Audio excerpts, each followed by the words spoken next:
Namaskar. Welcome to your geography class. We have recently completed our chapter number 3, that is agriculture. So in this chapter we have discussed about the term agriculture, its types and along with its various features and concerns. Now it's the time to discuss the given questions at the back of the chapter. So it means this is the class for the exercise discussion. So let's start the question answers. As our first question carries, answer the following question itself. So from this, what type of question comes? The questions of 1 mark, 2 marks and 3 marks question used to come usually. Long question हम ज़्यादातर last में करते हैं or in between somehow. So let's start with the question number 1 itself. What is agriculture? What is an agriculture? How to state the define of this? In the other words, cultivation or plowing the field, sowing the crop, harvesting the crop. This is the overview, not the authentic define that you have to write. So there is the answer for your question. Agriculture is the science and art of cultivation. Yes, it is an art of cultivation. Everyone can't do the cultivation or agriculture. There is a certain process that is to be followed. So agriculture is to be known as the science, the art of cultivation on the soil, raising crops and rearing livestock. So agriculture goes parallel onto two parts. On one side, we are taking care of the livestock. We are growing the fodder crops. Fodder crops, the crops that are utilized for the part of the animals itself as they consume. In the case, we can have the leftover of the maize, or there are several types of plants that are grown for the fodder crops, for the food of the animals. And on the other part, we are growing the food crops that are to be consumed by the humans. So food crop consumed by the humans, fodder crop consumed by the animals. So within the agriculture itself, the livestock are reared up, they are being taken care of, and in their taking care concern, we are talking about the growing of fodder crops as well. It is also called farming. So agriculture is an art and science of cultivation on the soil along with rearing the livestock. It means growing food and fodder crop. Next question, name the factors influencing agriculture. So which are the factors that give a huge impact onto the agriculture or due to which agriculture is suitably possible? So there are some basic features within that. Climate and soil plays the most important role. And of course, without the soil, you can't grow the crops. So favorable topography, it means land shape. Now we are particularly talking about the plains. Within the plains, agriculture is conveniently done as compared to any other topographic feature. Topographic feature, relief feature, physical feature. So one of the factor is soil, other is climate, and third is availability of water for the irrigation part. So basically 3 factors affect the agriculture: soil, water, along with the climatic conditions. And within the climatic conditions, we have already discussed and always discuss that 2 prime factors are involved in the climatic condition: temperature and rainfall. Moving ahead, what is shifting cultivation and what are the disadvantages of the shifting cultivation? So shifting cultivation, also known as primary cultivation, because the first ever cultivation was done and the entire process of doing that agriculture was further came to be known as shifting, because the nomadic people used to do this kind of cultivation. Who are nomadic people? Those who move from one place to another in search of food and shelter basically. So those people, they keep on traveling. For a while they used to take shelter or they used to do the camping at a particular place. So during that part, they used to do this shifting cultivation. Now what exactly is the process of shifting cultivation? We have to discuss, but let me give you one more name by which the shifting cultivation is also known as. So the other name is slash and burn agriculture, other name of shifting cultivation or shifting agriculture. So shifting cultivation is a primitive subsistence farming. Subsistence farming means farming done for one's own consumption. If the farmer is doing the cultivation, He is particularly doing it for himself and for his family's consumption part. And primitive means from the old methods or first ever cultivation to be done. So shifting cultivation is a primitive subsistence farming method practiced in thickly forested areas. In the primitive period, we are talking about the first ever time when cultivation was done. So in those times, the entire landmass was covered with the forests and trees along with dense vegetation. So from wherever the people used to visit, they used to do this kind of cultivation on their way while clearing some part of the land or while clearing a plot. So a plot of land is cleared by felling, cutting of the trees and burning the trees, not the cut trees. Whatever remains at the back after cutting the tree, those remains are to be burned, and whatever ash will be formed after burning the remaining part of the trees, that ash is to be mixed with the soil so that it can be used as a natural manure. Crops like maize, yam, potatoes, basically the basic crops were grown that were of their daily consumption part. After the soil loses its fertility, the land is abandoned. So as I told you, for a while these nomadic people used to do this shifting cultivation or slash and burn agriculture. So after some time when the soil loses fertility, those people used to abandon that place where they have cultivated, and they used to move ahead for a kilometers or whatever distance they used to cover within a day, or again whatever their concern was. Our query over here is to give the answer of shifting cultivation that we have already discussed, and the cultivator moves to another plot.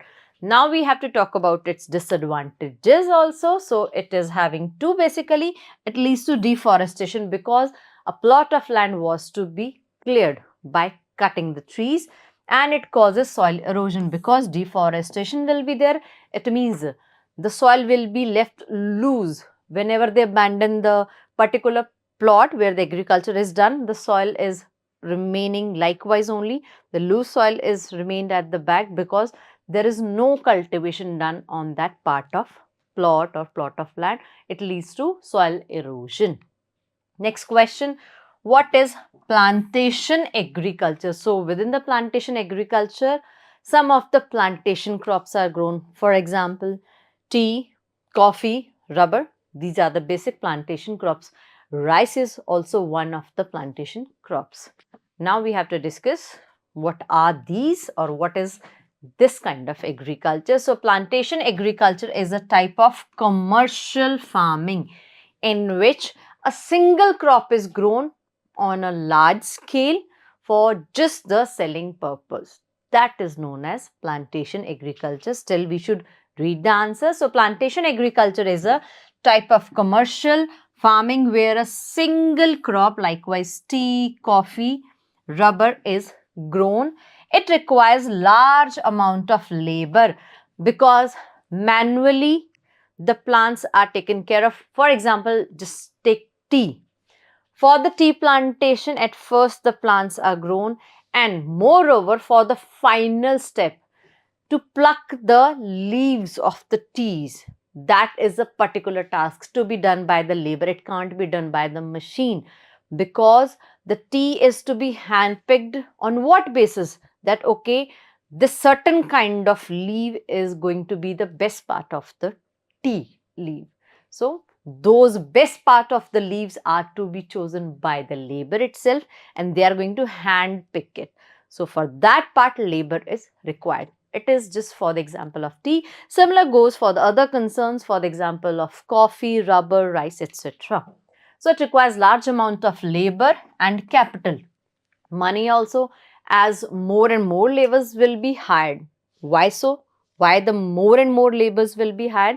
Because they have to hand pick the tea leaves, as we have just discussed for the example of tea. So they have to be paid also. So for the paying part, the farmers need more and more capital also. So in the whole, the plantation agriculture is labor intensive and capital intensive. It means it needs more labor and more capital or more money. The produce is processed either on the farm or in nearby factories. So these tea leaves are either further processed in the farms, they are dried in the farms itself, of course not in between the farm itself, by the either side of the farmland or anyhow, or they are sent to the nearby factories in case of you can consider the rubber for the further manufacturing process. Name the fiber crops and the climatic conditions required for their growth. We have to name some fiber crops. What are fiber crops? From which we can obtain the fiber, dhaga. I hope you got now. So these can be cotton, jute particularly. There can be more. So that is what we are going to discuss and answer. But along with the name of the fiber crops, we have to give their climatic conditions again. Now again, if we are talking about the climatic conditions, so what comes in climatic condition? Two prime factors, temperature and rainfall. So we are going to discuss the temperature and rainfall required for the particular fiber crop along with the name of the fiber crop. So the first fiber crop, but before than that, we have to discuss the fiber crop term. So cotton and jute, as I gave you the examples. So we have to discuss the climatic condition of both these. Cotton requires high temperature, not extreme high of 40 degree or 45 degree. Still it needs a bit high temperature along with light rainfall and 210 frost-free days. This is the most important feature. You are not going to read ever in any kind of crops example that a certain kind of crop needs this kind of climatic condition. So unique feature of cotton. So it needs hot climate, it needs less or average kind of rainfall. You can see light can be below average or average kind of rainfall along with 210 frost free. मतलब ठंडी नहीं चाहिए and neither the freezing वाला ठंडी. Jute, it requires high temperature, heavy rainfall along with humidity.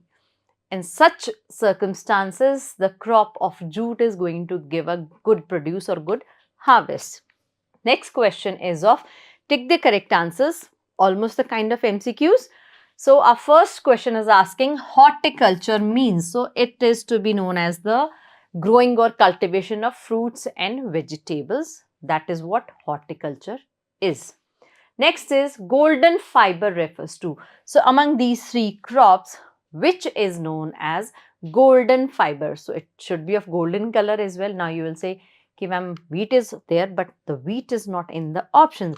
And cotton is of white color, tea is picked as in the form of leaves. So what remains at the back? Answer is jute. It is when it completely ripen so that it can be extracted and can be sent for the further process.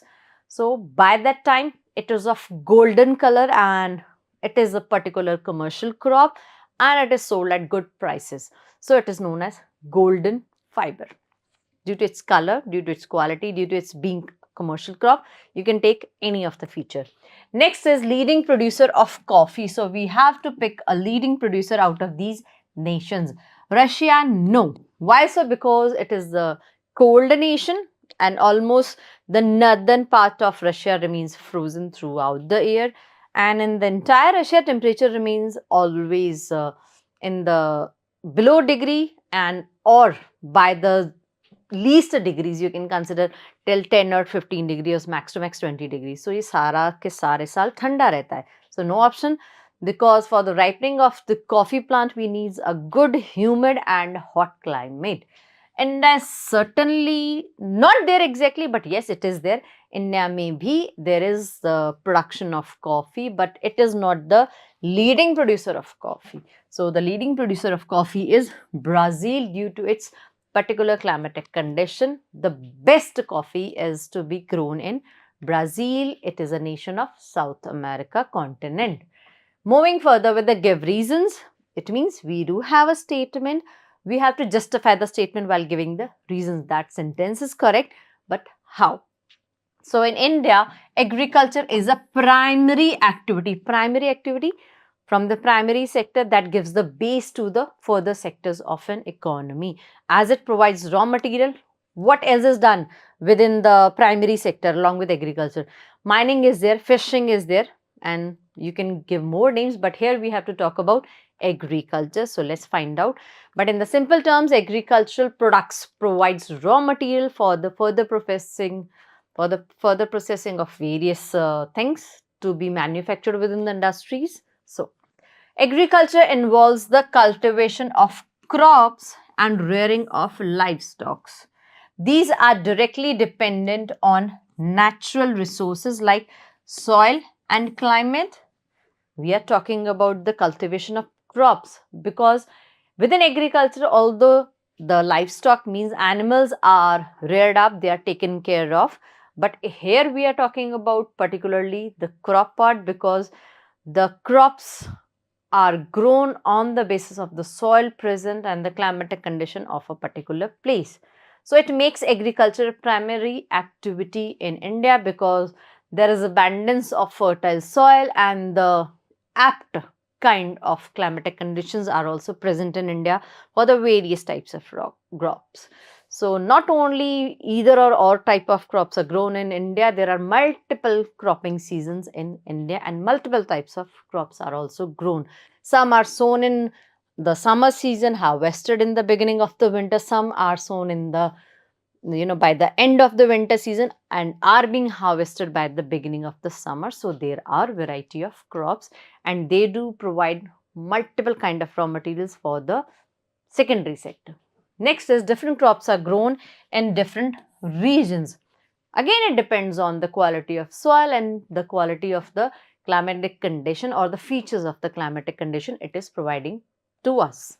So, the climatic condition and the soil condition vary means differ across regions, influencing the type of crops that can be cultivated. That is what I was just explaining you. Moving further, distinguish between, now we have to give the differentiation. So we have to give the differentiation between primary activities and tertiary. So primary activities provide the raw materials for the secondary activities and tertiary activities provides goods and services. Ready to use goods, or you can say the manufactured goods, are manufactured within the secondary sector, then they are sent to the tertiary sector. So within the tertiary activities, the goods and services are provided. As I am a teacher, I do can be counted, not to be can be counted. I am counted within the tertiary sector or tertiary activities as I am providing my services. I am providing education as a service to you. So these involve the direct extraction or use of natural resources from the earth. Within agriculture, within primary activities, whether it is mining, whether fishing, whether agriculture, rearing livestock, we are directly extracting or using the resources from the earth itself. Example, agriculture, fishing, forestry, mining. These activities form the base of all other economic activities. What kind of all other economic activities? As I've told you, from the mining part, agriculture, fishing, forestry, the raw material is provided to the secondary activities or secondary sector. And within that sector, manufacturing is done of the various things on the basis of the raw material extracted from different fields. And that is how the ready to sell thing is being sent to the tertiary activities or tertiary sector, and over there it is being sold out. Then about the tertiary activities, these involves providing services and support to primary and secondary activities. As the things manufactured in secondary sector are sent to the tertiary sector for the selling purpose, and from which sector the secondary is preparing the things with the help of the primary sector.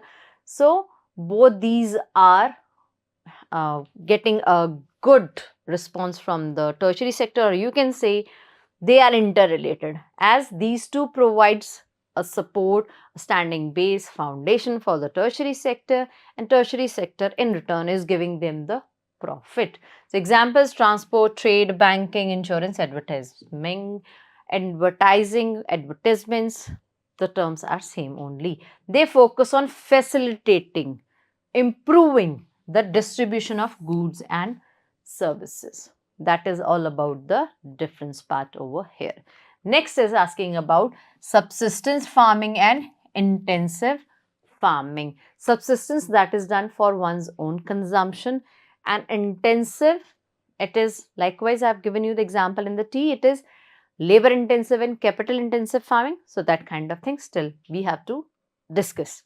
So this is a type of farming done to meet the needs of the farmer's family for one's own consumption, one's family's consumption. It uses lower levels of technology because with the simple tools and the labor's family or the farmer's family itself, this subsistence farming is done. And traditional methods, manually, as I've told you. So the output is also small because no input of technology is there.